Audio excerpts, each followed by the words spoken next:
You're listening to an episode of Women Taking the Lead with Jody Flynn and Jennifer Brown of Jennifer Brown Consulting.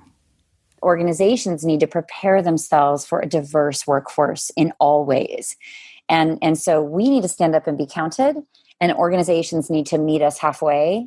And when we leap, that net needs to really appear. And that's the work I honestly focus on, is making sure organizations are ready so that when we bring our full selves, they are actually, it won't trigger biases, but it actually will trigger, even more creativity, even more resources and support and acknowledgement of equity issues and all those things that we haven't talked about in the past. Hello, my name is Jody Flynn and welcome to Women Taking the Lead, where we are all about creating blasts of inspiration to help you overcome self-doubt so you can lead with confidence, integrity, and a sense of humor. Head over to womentakingthelead.com to join the community and get the resources to support you on your leadership journey. Now, your future awaits, so let's get started. Hello, everyone, and thank you for joining me. I'm here with Jennifer Brown, and she is an award-winning entrepreneur, dynamic speaker, and diversity and inclusion expert. She is the founder and CEO of Jennifer Brown Consulting, a strategic leadership and diversity consulting firm that coaches business leaders worldwide on critical issues of talent and workplace strategy. Jennifer is a passionate advocate for social equality who helps businesses foster healthier, more productive workplace cultures. Her book, Inclusion: Diversity, the New Workplace, and the Will to Change, inspires leadership to embrace the opportunity that diversity represents and empower advocates to drive change that resonates in today's world. Jennifer's second book, How to Be an Inclusive Leader, provides a step-by-step guide for the personal and emotional journey we must undertake to create an inclusive workplace where everyone can thrive. Holy smokes, hot topic. Jennifer, welcome to Women Taking the Lead. And please tell us a little bit more about you and how you got into this much-needed work. Sure. And it's not recent, I'll tell you that. We've been in the trenches for a long time. But originally, I was a nonprofit activist in my 20s and always wanted to make a difference. But I was also a singer. So I got a chance to move to New York to study opera and vocal performance, which was like a dream come true. But when I did that and studied really hard and finished my master's in vocal performance, unfortunately, I just kept injuring my voice. And you have to get surgery to fix that. And I just, over time and several rounds, I realized I would not have the kind of instrument that could enable 8 shows a week and, international travel and all the things that I had hoped for. So I sadly, but sort of with resolve, as a performer, we're agile. And I said, what else can I do with my gifts and my passion and my energy? And a couple of performer friends said, you love being in front of audiences. Why don't you consider becoming a trainer and a facilitator? And I didn't know what that was. And I ended up getting a second master's degree because of their coaching and mentorship in organizational change and leadership. And really felt that it was the heartbeat of business. It was something I could really connect into on an altruistic level, on a purpose level. And I would subsequently have some HR roles and becoming the head of training and development. And then I got laid off and I said, I think I want to work for myself. And this was 13 years ago. So I hung out my shingle. I started to do trainings. And then I started to build my team. And then we pivoted towards D&I along the way there. Because I'm also a member of the LGBTQ plus community. And I started to realize I could bring my identity in and my network of change agents that I have from that community in to my organizational change and leadership consulting and kind of make this combination that was enhanced, I think, by not only what we know how to do, but who I am.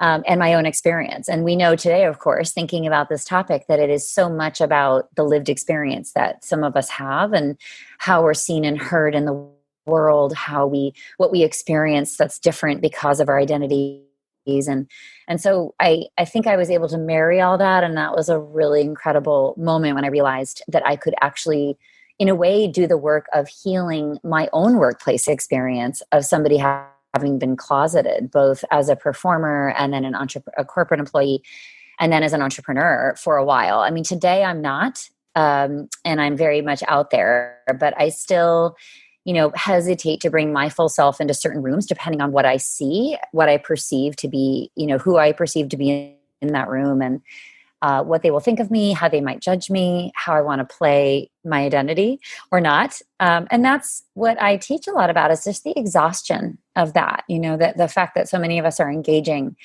in this double work of managing our identity and whether we feel psychologically safe and, being brilliant at what we do and, being present and relaxed and creative and all those things that we want to be and that organizations need us to be. So it's been this like really surprisingly deep well to draw on. You would think maybe, how did you go from opera singing to doing what you do now? To me, it makes perfect sense. It's like there's so many things that trained me to do well that I'm pulling on right now. Isn't it true, though, that when you're just living your own life and you're following your own interests and passions, everything makes sense and there are stepping stones. I don't know how many people I've talked to that have had the experience where they look back on this career that seemed to be twisty, turny, and windy, and they say, gosh, every next move I made led me to the next stone, like the next stepping stone and the next stepping stone. And so it seems crazy, when you try to like jumble it. But at the time, it's like, oh, it makes sense for me to move here. Oh, it makes sense for me to go back to school. It makes sense for me to take on this work, to build my team and do all these things. And there were so many things just in your introduction that I wanted to talk about, but I'll step back a little bit. And, something you and I were talking about before we hit record and, to let the audience in on this too. So welcome everyone who's listening. And thank you so much for being a part of this conversation. It's really, this work is life-changing.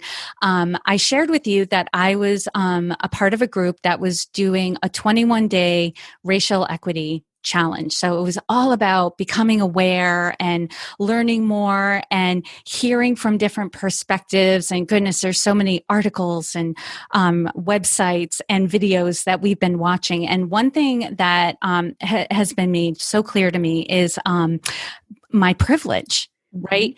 Even though, I can make the argument as a woman or someone who grew up poor, I was disadvantaged. I've also learned about intersectionality. And so just by knowing that just by being white, there are certain privileges, there are certain things I don't have to worry about.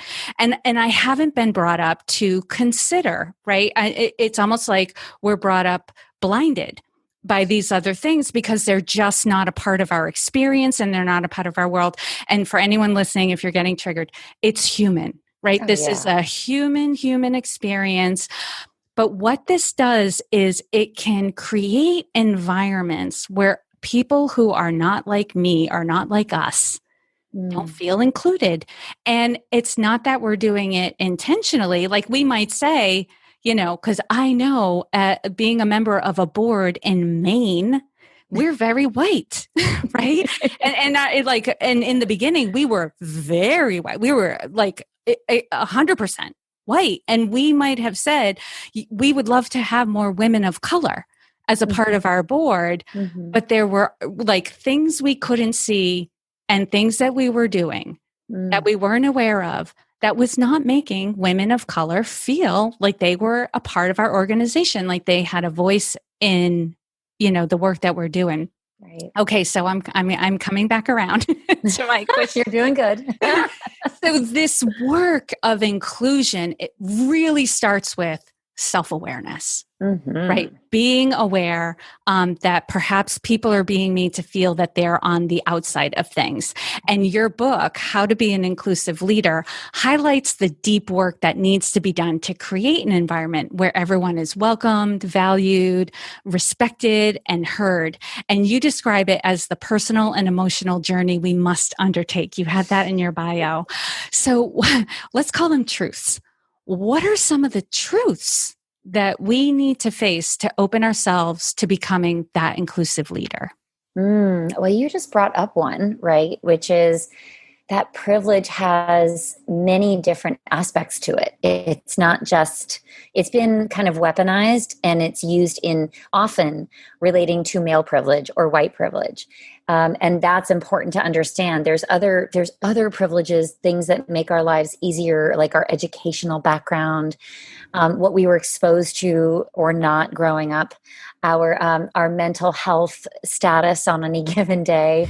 If we struggle with that, I think in a pandemic, not having to homeschool children, gives me extra bandwidth to, marshal in solidarity with somebody who is struggling.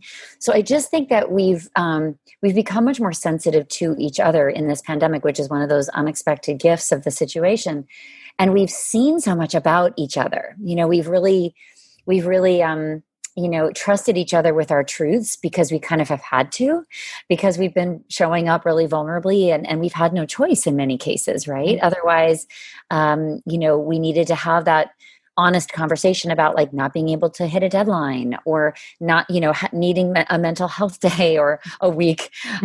And so I just love that I think it's sensitized us to the way we walk through the world and what we have access to that others may not have: resources, socioeconomic background, yes, race and ethnicity. I mean, think about the statistics around how is COVID impacting non-white communities differentially, and how is that impacting the families and the people in our networks, on our teams, in our neighborhoods, et cetera. So when we start to learn about these things, we realize there's a million kinds of privilege. It just depends like what aperture you look through.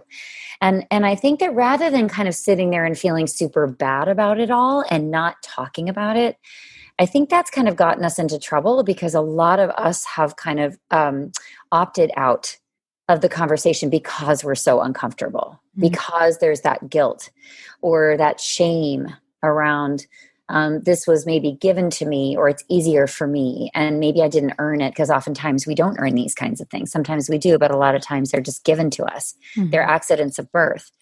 And so I find that it really paralyzes people. So my work is to bring people out of paralysis, to say, like, the way I talk about my privilege and by the way, my more marginalized identities. So I'm a woman in a male-dominated business world, and I've always been aware of my gender when I walk in every single room. And then being LGBTQ plus, which is an invisible aspect of my diversity unless I choose to make it visible. So those are two definitely, I would say, not privileged identities in sort of the current world that I function in. But then I also have other privileges on the other side that these days I'm really trying to talk about them in terms of things I can activate around, things I can utilize, things that I'm probably underutilizing when I think about who has relatively more obstacles in front of them, who's facing more headwinds because of bias and microaggressions. What is my role in shifting those things? And that's where privilege can be used. That's what it should be used for. Now I'm realizing when my mom said, "To whom much is given, much is expected." Yeah. And it's clicking in for me to say it's not something be denied or pretend like it doesn't exist or feel embarrassed and ashamed. It's what I would like to hear is all of us say, here's how I grew up. Here's what I had access to. Here's why I felt safer. Here's what I was afforded to me. Here's how I walk through the world now with greater ease. And I've noticed it. I'm owning that. And then I'm saying, okay, now what? And when I've learned and been shown everything of this summer and this year, when I've come to understand and read and talked about this, we actually have a role to play to chip in a very concrete way. So the question becomes sort of then, how do I use that access, that comfort, that permission that I have? And activating around your privileges like this feels extremely, I think, proactive. It feels very much like I am participating. I'm not sitting back feeling guilty or paralyzed. I'm actually moving forward. I'm developing new skills. I'm checking that my impact aligns with my intent, which is really important, right? A lot of us kind of go strongly forward and say, I'm an ally, and it's allyship is, I say, not something we claim. It is given to us if we earn it by people who are impacted, right? So it's something we earn constantly. And I just have felt so like the big aha is that I can be all of these things. Like I can have the identities that need allyship so much, and then I can provide that solidarity too. And those are like ways I can use everything that I am, like all the parts of who I am. Like nothing is wasted. Nothing is, like you were saying earlier when we look back on our career paths, right? Nothing is wasted. It just might take a while to understand, like, what was the message of that? What was the learning I was supposed to have? Same thing, I think, with drawing on our identities as assets. You know, when we are vulnerable about something, when we've overcome something challenging, when we talk about that, it literally connects us to others in a way that deepens our trust in our relationships. And when particularly, I would say, like white male straight leaders do that, it is very powerful. So some of the workshops we do are, I challenge people to say, you know, what is your diversity story? What do you know about this? Like, how has it impacted you or your loved ones? And things come out that are really surprising, that are always educating me, because this is not just something some of us understand. I think there's a way we can involve all of who we are in this work.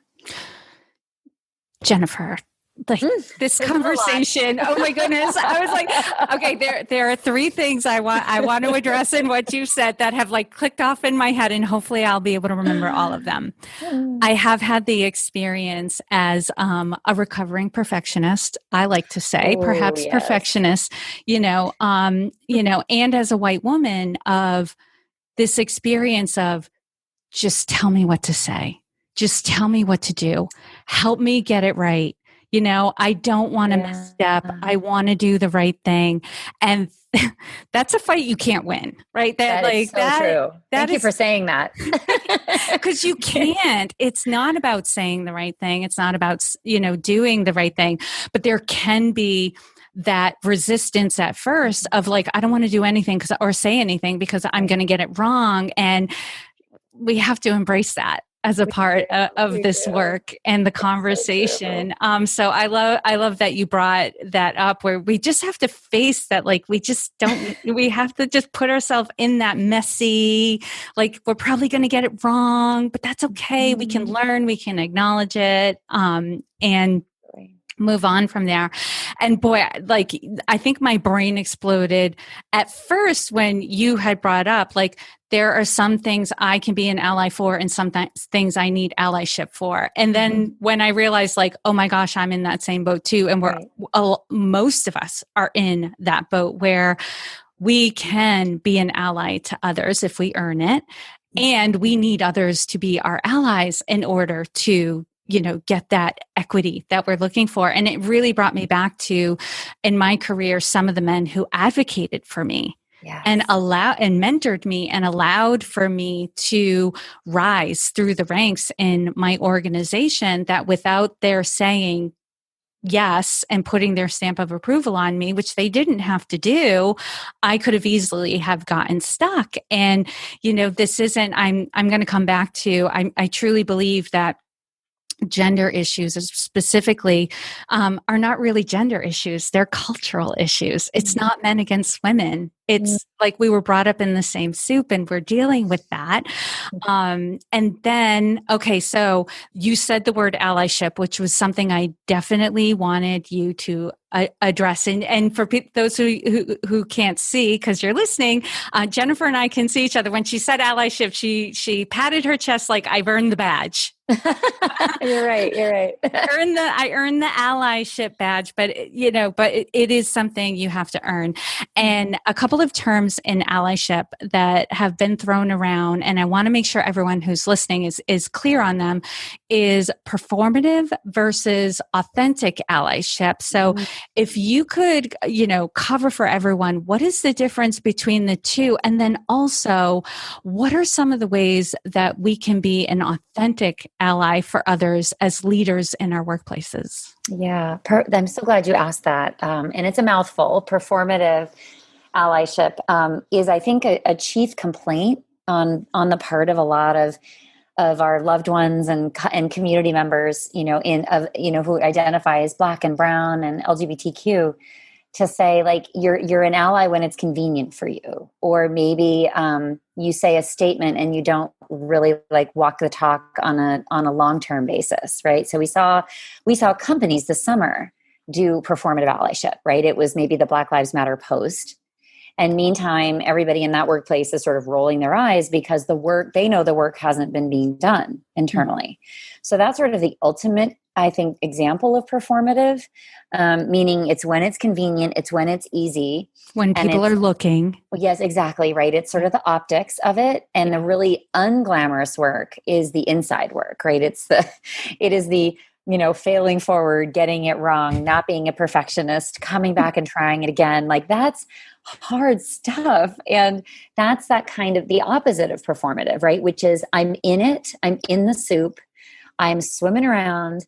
I may feel like I'm drowning sometimes, but I'm in it and I'm not going to like seek the safety of the shore. Like I'm literally like I'm in it, whatever is needed. I'm here to do that. And by the way, I'm doing my own work. I'm not just like leaning on others to teach me.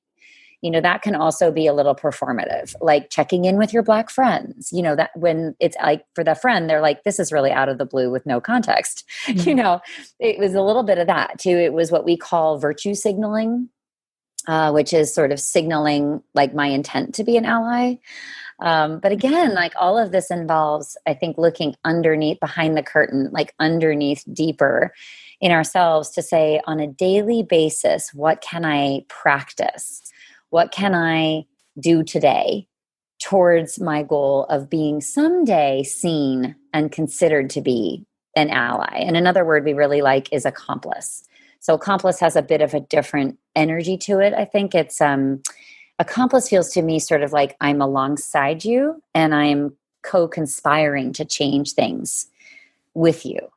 Ally can sometimes feel a little like the knight in shining armor, like savior sort of thing. And also sometimes we talk about allyship in terms of power dynamics and differences. So the sharing of power between people who have it and people who don't, which is not, by the way, a bad thing, but it's an aspect of it. But if you do too much of the, I'm going to bestow what I have or share what I have, I think that's a bit, it's assuming that it's not more of a mutual relationship. I think accomplice has a beautiful mutuality to it. And to your point that you heard in what I said, the sort of the needing of each other, right? The dependence on each other that, ideally we move forward together and 1 + 1 = 3 on this journey. But there is some work that we need to do, like you're in your group. And I would say that work as a majority white woman group, I'm assuming, is incredibly important. That what you're doing is literally you're doing your homework and you're upping your ally and accomplice skills in those conversations. And you're doing it with each other so that you're not causing harm to others who are sitting around and feel that you're always looking to them for the answers. You're always relying, you're doing your work yourselves. And I really commend that. And I honestly think that is kind of that middle piece to our growth. We've got to find communities of learning for ourselves where we can kind of crash around like, here's what I did and here's what didn't go well. And how did you do this? And have you tried this? And what might I say differently? Or it didn't have the impact I wanted. Why? And there's a lot of that people that look like you and me can do. And then by the time we sort of take it on the road, we're more practiced, we're more comfortable, we're more prepared. We know the impact that's needed. And I think that's the vacuum a lot of us are in after this summer. Is what I'm hearing is I don't know what to do. And I don't want to lean on others to help coach me, because I've heard that, and I understand that the burden right now is really intense on some of us. So, there is a bit of a conundrum there or contradiction there, because at the same time as we're saying we need to do our homework and be prepared and build the muscle and not show up perfectly, but show up having done homework. Right? Like, that's a great distinction. That's it, right? That's it. That's all is expected. But some people don't even do the homework and just show up and hope to be the ally. Right. And that's, I think that's what we're trying to kind of correct for. So yeah, I think the grace that we need to show each other though on our learning journey is so critical. And that can be really hard because feelings are really high right now. Reality is very difficult for more difficult for some of us than others. You know, some of us are shielded. Some of us can opt out of, protesting, for example. We can opt out of, the quote unquote work, and we can retreat into comfort. And I think even noticing that those choices are choices we make. And I'm not saying we can never step back to do some self-care. I think that's actually really important, and that should be available to all of us. But, thinking about how we pace ourselves to develop this muscle I'm talking about, and, not get overwhelmed, not get paralyzed, prepare, and then take feedback in a beautifully gracious way and not kind of personalize it and get really fragile about it. So that's the other really, for me, big piece is when I intend so much to be helpful and I get something wrong, it devastates me. It just like sidelines me. It like, I just go down the shame spiral. And so maybe some of your listeners can relate, because it's something you so desperately want, but you're so far from perfect. And the worst thing you could possibly imagine is causing any kind of harm right now when so much harm is happening and has happened.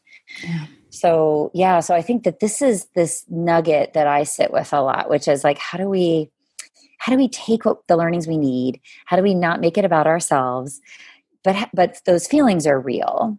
How do we move through them in a productive way and not deny them because they're going to happen? Because you know what it is? It's our fight and flight and freeze mechanism. Like right. That's our deepest, primal brain. It's going to happen. But what I don't want is a generation of potential allies going back to sleep. So right. Let's not go back to sleep, but let's be honest about what this journey feels like, and talk about these pieces so that we see them for what they are, and yet we persist, and yet we come back. And I love Carol Dweck's work. She wrote Growth Mindset. It's fail forward. Mm-hmm. We're going to fail forward. We're going to do it together. And by the way, there's nobody else in this world who hasn't also failed forward in their own learning journey. There's nobody that's a finished product. I mean, many people in my network, non-white friends of mine, have been on a massive learning journey about LGBTQ plus issues.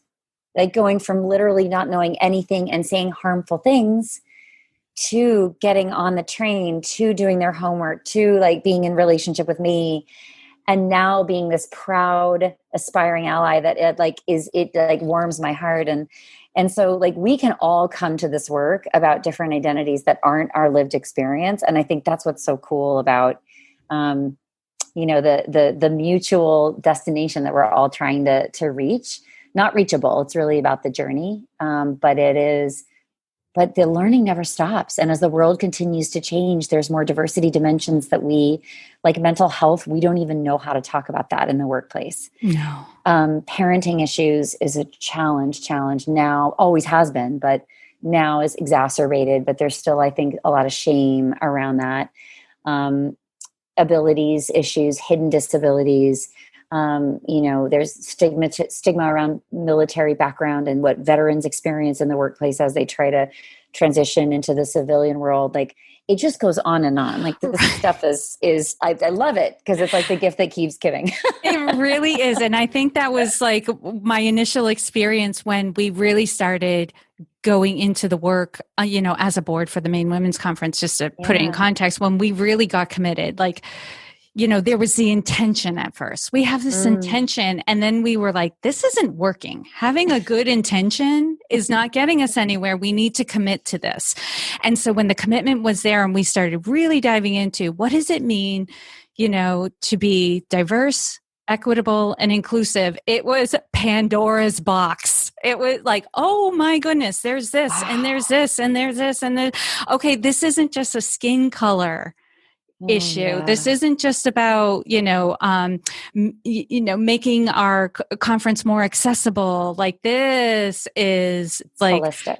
It's holistic and it's going to take some time, and there are layers to it, and I think that's the thing is, another thing, and what you had said earlier that came up for me is like, it can be frustrating because I love to take action. Like, tell me what I can do and I'll do it, like I'll just get it done. But really the work here is educate yourself, become more aware, right? That is the first step. But know that as you are educating yourself and putting yourself into caucuses and cohorts and whatever it is, book clubs and having these conversations and doing the research, that opportunities start presenting themselves and you learn more about what you can do to be an authentic ally, and to do good work and to collaborate with others to bring this work forward. There's one question I definitely want to ask you before we run out of time.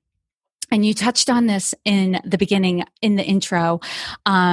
You talked about being a part of the LGBTQ plus community and how sometimes you have to decide whether or not this is something that you disclose. And I know that one thing in your materials talks about how there are benefits to bringing our whole self to work, and that when we hide aspects of ourselves, there's something that goes missing for us and for others in our workplaces. And so to underscore it all, you advocate that it's important that we bring our full selves to our work. So tell us what that means and how does that work play out?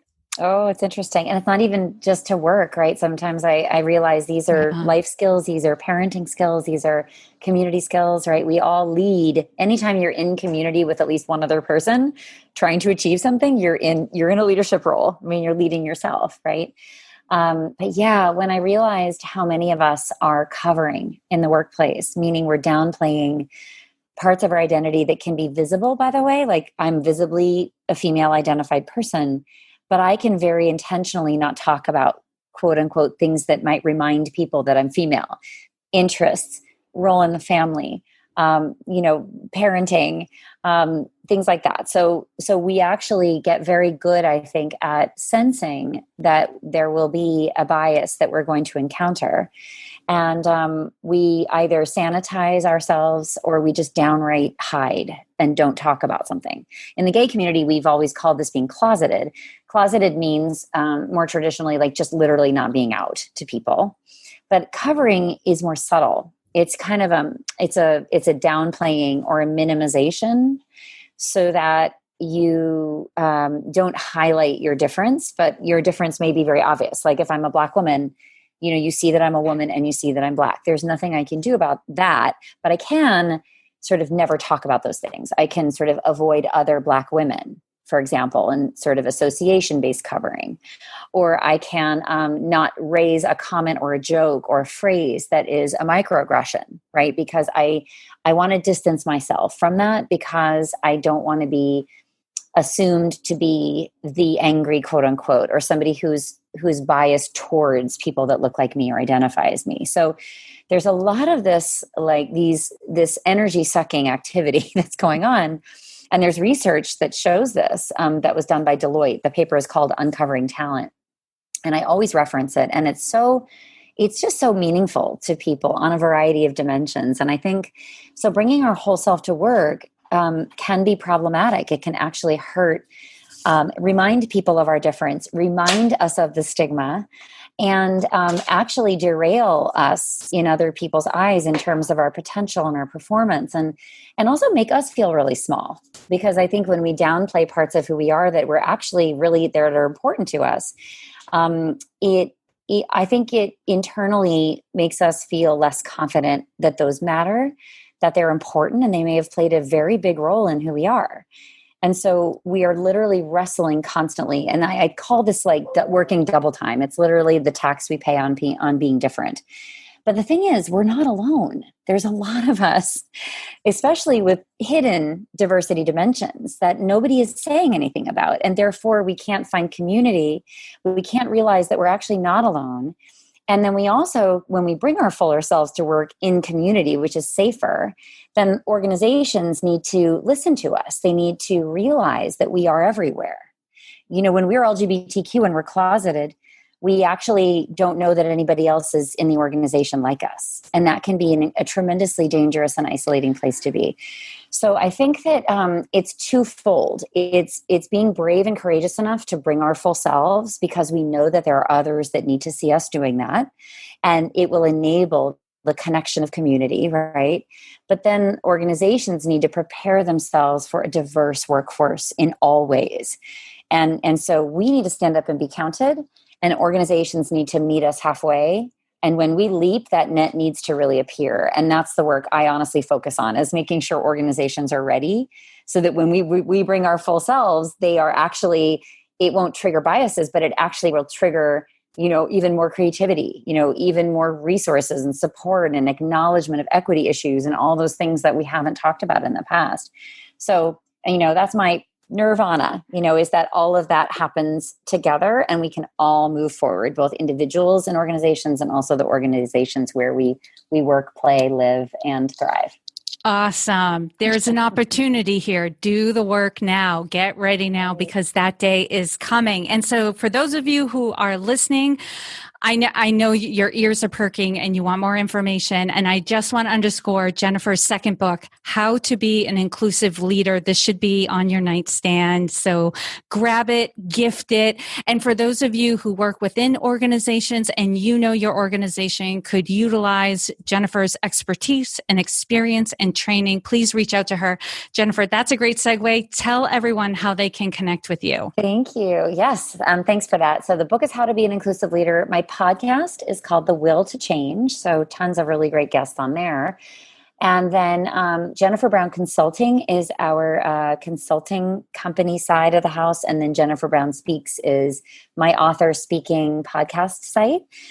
In social media, I'm at Jennifer Brown on Twitter, at Jennifer Brown Speaks on Instagram, and on LinkedIn and Facebook, you'll find me. I'm really kind of everywhere. You are easy to find. I'm going to say that. And for those of you who are out for a run or driving in your car, do not worry. You can find the links to this episode at womentakingthelead.com. You can put Jennifer Brown in the search bar at the top, and her show notes page will come right up. Jennifer, thank you so much for taking the time to inspire and enlighten us. We are all better for having met you. Thank you. Thank you all for joining me on Women Taking the Lead. And to strengthen you on your own leadership journey, I'd like to send you off with a quote from Marianne Williamson, so here goes. Our deepest fear is not that we are inadequate. Our deepest fear is that we are powerful beyond measure. It is our light, not our darkness, that most frightens us. We ask ourselves, who am I to be brilliant, gorgeous, talented, fabulous? Actually, who are you not to be? You are a child of God. Your playing small does not serve the world. There is nothing enlightened about shrinking so that other people won't feel insecure around you. We are all meant to shine as children do. We were born to make manifest the glory of God that is within us. It's not just in some of us, it's in everyone. And as we let our own light shine, we unconsciously give other people permission to do the same. As we are liberated from our own fear, our presence automatically liberates others. Again, thank you for joining me, and here's to your success.